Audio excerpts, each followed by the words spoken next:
eu creio que a questão mais essencial é a alegria do Evangelho, porque todos os projetos deverão ser fundamentados e alicerçados na vivência básica do Evangelho, né? Que, claro, para nós religiosos, nós vivemos como princípio básico, que são a vivência dos conselhos evangélicos: pobreza, obediência e castidade. Mas para os leigos, nós acreditamos que essa vivência, né, na escuta do Evangelho, porque nós sabemos que o Evangelho é a base de tudo, iniciada pelo próprio Jesus, né? Você quer seguir Jesus, qual que é a condição que ele estabelece? Né? Renuncia-se a si mesmo, tome a sua cruz e vá ser meu discípulo, né?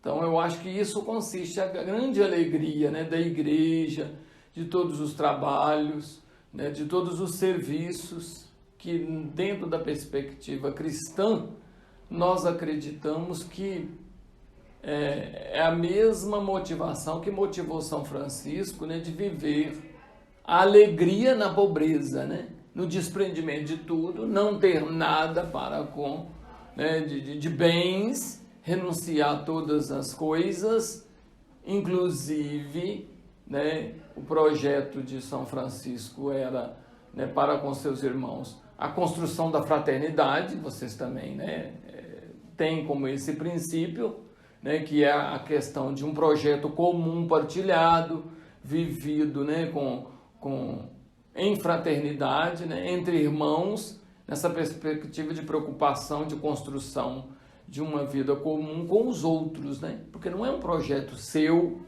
não é um projeto, né, individualista, mas é um projeto comunitário.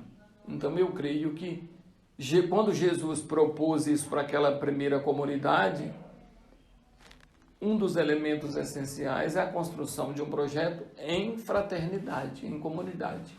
E nós acreditamos que isso também é um alicerce, né? Então, a vivência do Evangelho na escuta da vontade de Deus, porque eu acho que ela é essencial, tem que tomar cuidado, porque Deus fala, né, nas situações vigentes que nós estamos, né, vivenciando, né? Basta a gente nos colocar nessa questão da pandemia, né? Como é que Deus tem falado para nós diante de toda essa situação, né? É uma situação que nós temos que viver de esperança, porque até agora não se encontrou nenhuma vacina, uma solução imediata, né? E o povo quer uma solução rápida. A economia quer uma situação logo, mas não é isso. O tempo de Deus é outro tempo. E ele provoca, né, o ser humano a frear, pensar em outros valores que são muito mais essenciais do que a economia, do que o dinheiro, que são a questão do olhar para o outro, do acudir o outro, de ver as necessidades do outro, dessa construção fraterna que é muito mais além do que o dinheiro, né? É muito mais além do que, digamos assim, a construção de um mundo, né, baseado em riqueza, em poder, né? E quando nós vemos isso, nada é em vão, mas Deus tem sempre um recado para nós diante de todas as situações, né, que nós vivemos. Como é que Deus está mandando um recado para essa atualidade que nós estamos vivendo, né?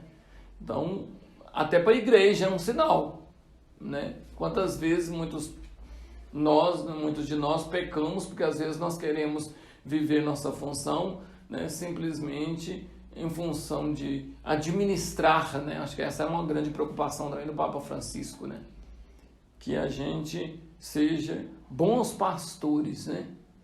Claro que administradores também, mas o pastoreio, né, é o cuidado do rebanho que nós temos que ter. Para isso, a gente tem que ter tempo, a gente tem que ter, né, o dom da escuta, né? Agora é o tempo que a gente tem que saber escutar. E depois dessa pandemia, o que vai sobrar, né? Eu creio que há um grande questionamento que nós fazemos, por exemplo, que o povo precisa de ser escutado, ser ouvido, né? E a gente está percebendo isso. Quando as pessoas estão, né, reclusas, como elas têm esse tempo para pensar em seus problemas, pensar em suas dificuldades, que às vezes estava no momento necessário, né? Estava diante de tanto ativismo, diante de tantos trabalhos, de tantas atividades, que não tinha esse tempo de tirar para si, né? Para fazer essa parada, escuta, né, de si mesmo, escuta da problemática, escuta da voz até de Deus, né? Porque às vezes nós esquecemos de escutar, né? Qual é a vontade de Deus para nós. Então a alegria de servir, tudo isso aí passa então por esses 3 pilares, que eu acho que é, né, os pilares da escuta do Evangelho, né? Como é que nós vamos escutar o Evangelho, escutar a palavra de Deus, né? Aí o outro elemento, diante da atual dificuldade que nós estamos vivendo, né? Sempre estar atento para a escuta da palavra de Deus no mundo atual. E o terceiro momento é impulsionar para uma atividade, né? Mudar muitos conceitos, mudar nossa mentalidade, mudar, né, nossas atitudes, porque senão o mundo só vai ser possível, né, fazê-lo diferente se nós revemos nossos valores, revemos nossas atitudes, né, mudar muito a nossa mentalidade. E o Evangelho é esse grande norteador, né? Eu acredito muito nisso. Por isso São Francisco falava com seus irmãos, a regra e a forma de vida dos frades menores é viver o Evangelho. Você está com de viver o Evangelho? Você já está fazendo, né, o essencial para a vida cristã, né, para a vida fraterna, que eu creio que o Evangelho ele vai nos ensinando.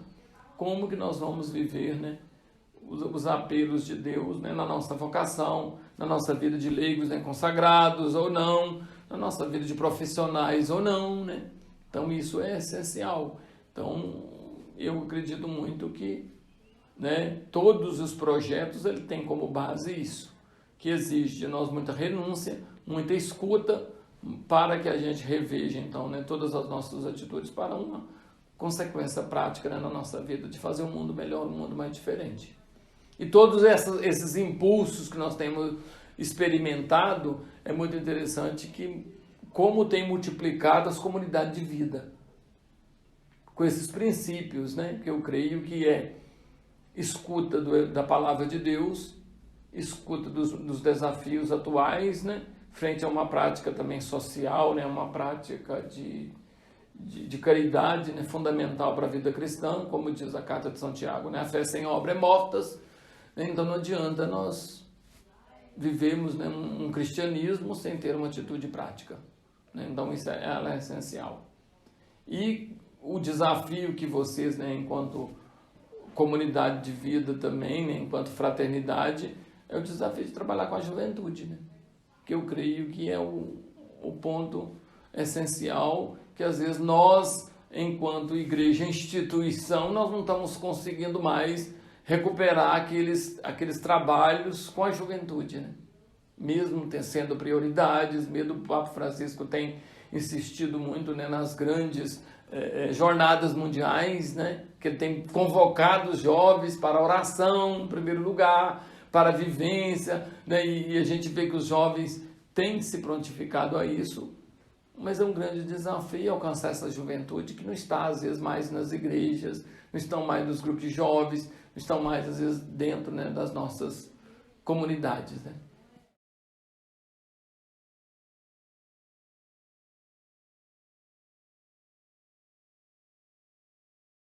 Então, São Francisco, uma das coisas essenciais que atraía os jovens era a alegria, né? E mesmo como canta a música, né? Se de tudo faltar tudo, ainda não é a perfeita alegria, né? A perfeita alegria consiste nessa gratuidade de você se doar, e doar sem medida, né? Doar sem... Por isso que o primeiro grande desafio que São Francisco fez foi vencer-se a si mesmo, né? Quando ele beija o leproso, né?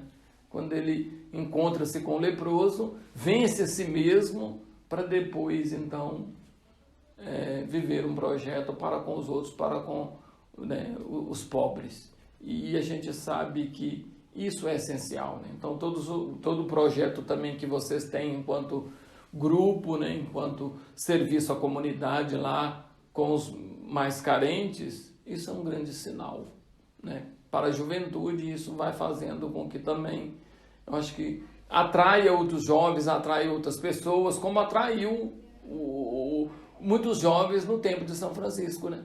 Em pouco tempo, eram 1000 irmãos, né? E gente de universidades, gente de todos os ramos da sociedade queria viver aquele projeto, né? Então, na pobreza, né?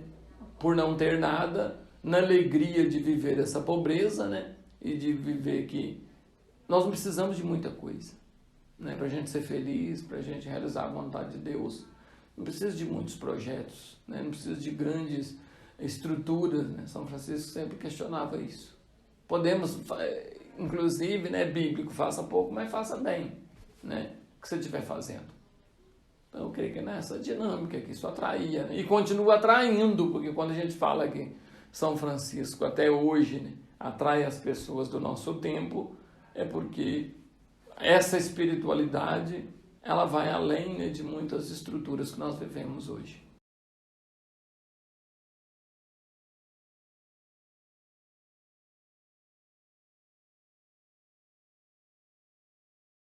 Então, as alegrias e os desafios consistem em você caminhar ao lado do outro. Quando você caminha e faz um processo com alguém que se predispõe a caminhar com você, e você vê aquele crescimento, você vê aquele esforço, você fala assim, olha, o tempo que eu, né, me dispus para caminhar com o outro valeu a pena. E isso é essencial. Seja lá no seu trabalho, quando você também, né, às vezes, se predispõe a caminhar com o outro, reservar tempo para o outro. Isso vai fazer a diferença, vai fazer muita diferença. Então eu acredito muito nisso, né? Mesmo que você, às vezes, não tem que deixar de fazer o que você faz, mas além daquilo que você faz, você conseguir olhar para aqueles que estão, né, à sua volta. Isso é essencial. Então, por isso que eu acho que, né, o que o Papa Francisco tem provocado, né, a igreja em saída, né? Não adianta a gente viver uma igreja templo, muito preocupada com o templo, com as estruturas, e nós esquecemos de olhar para aqueles que estão à margem, né? Para olhar para o outro que está necessitado, para o outro que está caído à beira do caminho, né? E eu creio que isso vai nos levando a viver uma igreja muito egoísta, né? Voltada às vezes para si mesmo, e esquecer que nós só temos sentido se a gente colocar a nossa vida a serviço.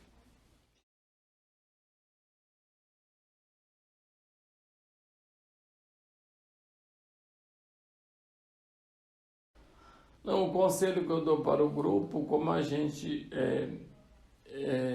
acredita muito que esses são os modelos atuais de igreja que nós estamos vivenciando agora, né? Os momentos desses diversos grupos que têm aparecido. Montes Claros tem muitas comunidades e é interessante que muita gente jovem, né? Muita gente que sonha com um mundo diferente, sonha com uma igreja diferente, acredita que é possível, né? Viver fazer uma igreja, né, diferente, e um dos elementos essenciais é a fraternidade. Então eu acredito muito que esse é o viés, né, é o caminho que vocês têm que lutar por ela, mesmo com os desafios, né, porque vocês já experimentam e sabem como é desafiador viver em fraternidade. Para nós também religiosos é o mesmo desafio, né? Você conviver com o outro, conviver com as diferenças, mas eu digo que é muito gratificante, porque você cresce com o outro e o outro também cresce com você, desde que você esteja aberto a isso, aberto ao diferente, aberto a acolher, seja a cultura, aquilo que o outro traz, quanto mais para com a juventude. Você tem que acolher a juventude do jeito que ela é. Agora, não é também acolher e pensar que tá muito bom, já acolhi e ficar nisso. Mas pensar que tem outros caminhos, outros passos a partir, né, da acolhida. E um dos passos, eu creio que vai nos dando sentido, é a convivência mesmo, né? É necessário que conviva. Quando você quer conhecer alguém, eu sempre costumo dizer isso, leva para a cozinha da sua casa. Quando você levou para a cozinha da sua casa, ela sentou, comeu e bebeu com você, aí você começa a conhecer. Você começa a saber quem que é a pessoa. Isso que Jesus falou, né, e fez com seus discípulos. Quer me conhecer? Vinde e vede. Vem comer comigo, vem beber comigo, e aí você sabe quem que eu sou. Então, se você quer conhecer alguém, né, leva para dentro da sua casa. Começa a conviver. Então, não tem outro recurso. É na convivência. Nós vamos sabendo quem que é quem. E aí você vai conseguir, porque muitas das vezes nós conhecemos uns aos outros por ouvir dizer. Mas você não sentou com ele para que ele pudesse dizer quem que ele era, para você conhecer pessoalmente, né, seus valores, seus pecados, né, suas imperfeições. Então, quando você convive, você consegue nomear com ele qual que é a problemática, né, que às vezes está tendo, qual que é a dificuldade que está tendo. Então, eu acredito muito nisso, que a fraternidade é um caminho para a gente viver qualquer projeto. Eu desejo, né, a todos vocês, então, que estão, né, nesse projeto, que sejam firmes, né, mantenham-se fiéis ao princípio básico que é, eu creio, né, a vida fraterna, né, a oração, né, essa comunhão e partilha, que vocês tenham sempre isso como um princípio básico para a caminhada, né? E não desanime diante das dificuldades, porque as dificuldades vão vir, mas que mesmo que vocês não permaneçam no grupo, um dia vocês vão agradecer porque vocês passaram por esse grupo e ele marcou, fez experiência, fez uma transformação na sua vida, que hoje você vai ser um bom pai de família, um bom profissional, porque você fez essa experiência, né? Numa fraternidade, você fez uma experiência, né, num grupo que te ajudou a você ser quem você é. A você se dar conta de que, né, você está cheio de limitações, né, e de dificuldades, mas que tem pessoas que te acolhem como você é.